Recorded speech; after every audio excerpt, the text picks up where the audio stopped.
I think everybody's.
I'll go for it.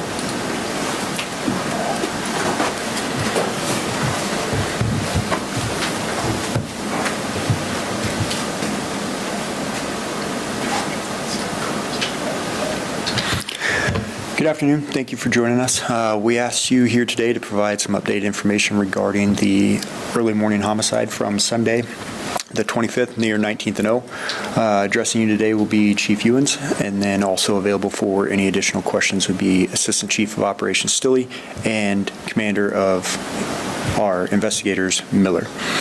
As usual, if you have any questions, please hold them till the end of prepared statements. And with that, Chief Ewens. Good afternoon, everybody. The purpose of this press conference is to provide an update into the homicide which occurred in the area of 19th Street and O Street Sunday morning. On September 25th at 12:06 a.m., the Lincoln police officers responded to a report of a male who had been shot in the alley near 19th and O Street.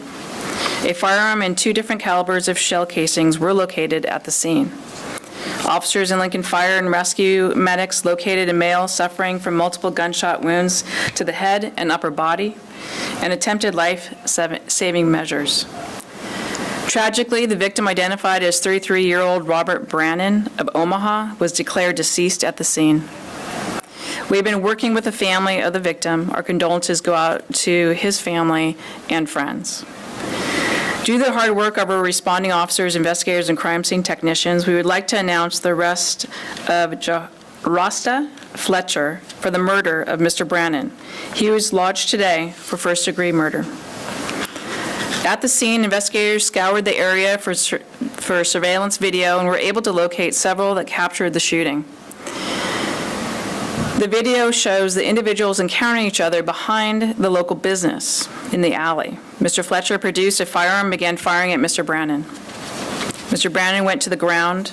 Mr. Fletcher stood over him and at close range fired once more at Mr. Brannon. The suspect then fled south from the scene. The reason behind the violent encounter is unknown at this time.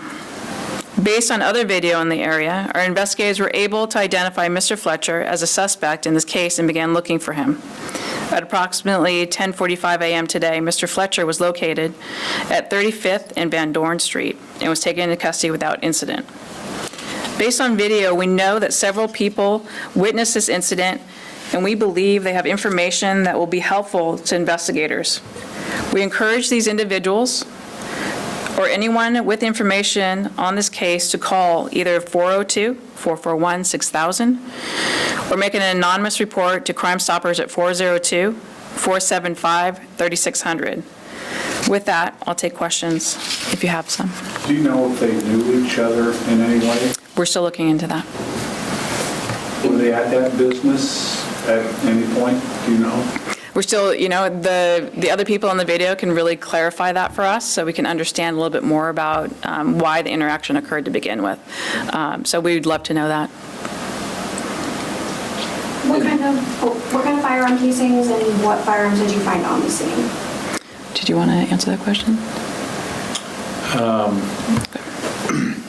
The firearm located at the scene was a semi-automatic handgun, and there was all the casings located at the scene were also from a semi-automatic handgun.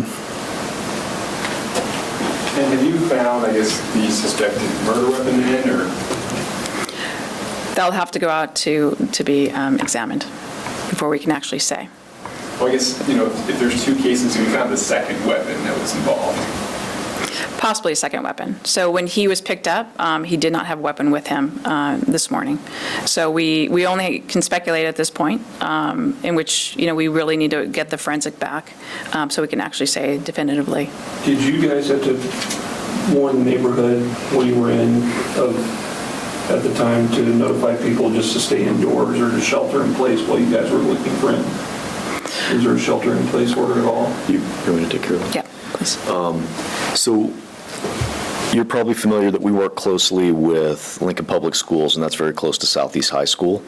So I was in communication with the security director there, making them aware. They handle their protocols as they see fit. We just provide them some of that information that something's happening in their area. And I guess you kind of already touched on this, but is it clear if they were, had they been together at all throughout the night, or is anything that led up to this you can say more about? As you can imagine in these, there's a lot of video to go through, some in businesses, some in around businesses. So we're going through all of that right now to see if they were together at any point, if there was anything that happened prior to the shooting, but right now we just don't have that. This marks, I think, 10 homicides in the county this year, 8 in the city, all of which have come since the middle of May. It's kind of an intense streak of violence for Lincoln. I guess, is there anything you can say to assure residents or people who have concerns and have addressed them on social media? They have concerns, and we have concerns as well about the violence in our city. Looking at the trailing 5 years, this is the most shooting incidents and the most shooting victims that we've had. And I will just say to that crime prevention is a community responsibility. Certainly our officers are going out there making arrests, developing cases, trying to present the best case to give to the county attorney's office. But we also need people to come forward and tell us the things that they know. And this case, it highlights that. Based on video, we know that people witnessed this shooting, and they need to come forward and give us the information that they have. If they have video, if they have more information about any interaction that they had prior in the evening, this is a community problem, and we need to handle it as a community. So we will do our part, but we need people to come forward and help us out. Yes.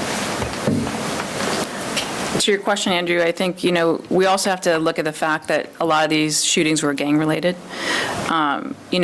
People's anger towards each other cannot always be about grabbing a firearm. That can't be the solution. And so we need to make sure that we understand that throughout our community, firearms are not the answer to an argument. Either is picking up a knife. And so we need to be clear as a community. Are we going to be serious about that fact? Our guns, guns are very easy to get. A lot of our cars being broken into. Some of them, guns are stolen. Sometimes people don't even know for weeks, if not months, if their gun was actually taken.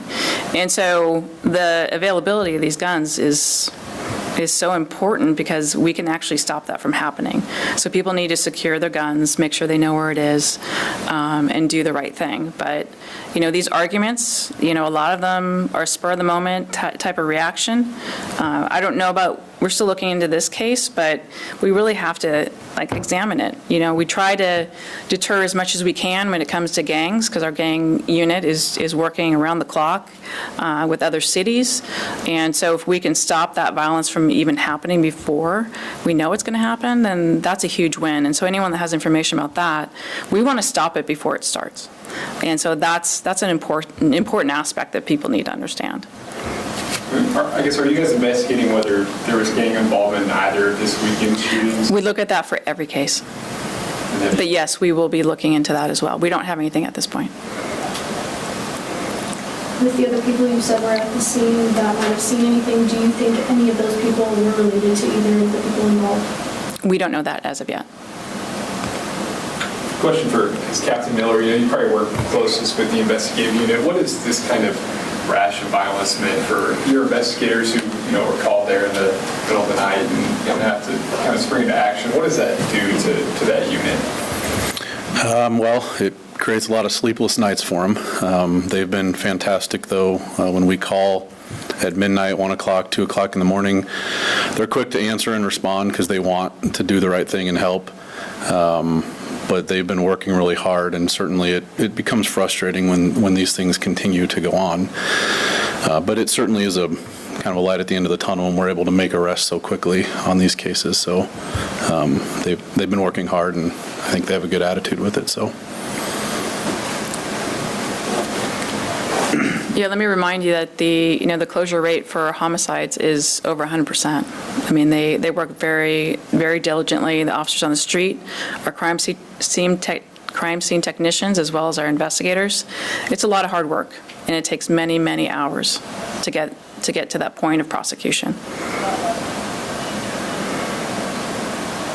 Any other questions? I know this press conference was directly related to this homicide, but do you guys have any updates on the shooting into the crowd? Do you have anything further? No, I don't have anything new on that. Anything else? Thanks, everybody. Appreciate it. Thank you.